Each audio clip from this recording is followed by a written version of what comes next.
এক মুরব্বীকে বলছিলাম, চাচা বলেন তো সুবহানা রাব্বিয়াল আ'লা এইটা সিজদার তাসবিহের অর্থ কি? কয় বাবা সিজদার তাসবিহ যে এটাই তো প্রথম জানলাম।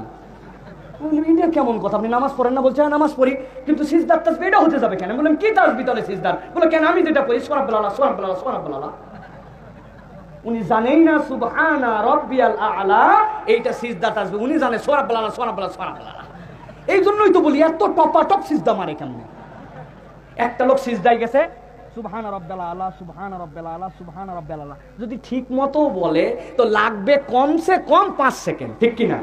কিন্তু ওই লোক দেখি 2 সেকেন্ডে ফ্রাশ করে মারি দেয়। কেমনে? পরে দেখলাম মারার সিস্টেম হচ্ছে 2 সেকেন্ডও লাগে না। এটা ব্যাপার হলো। এই যে নামাজ আমরা পড়ছি ভাই, এই নামাজ ঠিক করার দরকার আছে না ভাই?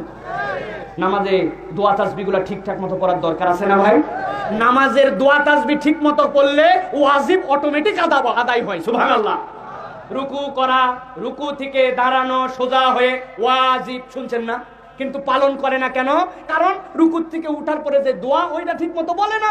ওইটা যদি বলতো রব্বানা লাকাল হামদ হামদান কাসীরান তাইয়িবান মুবারাকান ফি, অটোমেটিক সোজা হওয়াই লাগতো, ঠিক কিনা? এখন সোজা হওয়াই লাগে না, উনি উঠে উঠছে এখানে ঘ্যাস মেরে দিচ্ছে, ঠিক কিনা? অর্থ সিধা হওয়াই লাগেনি, এখানে যাতে যাতেই তো 3 বার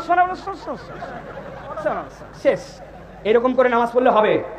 ঠিক করবেন নামাজ।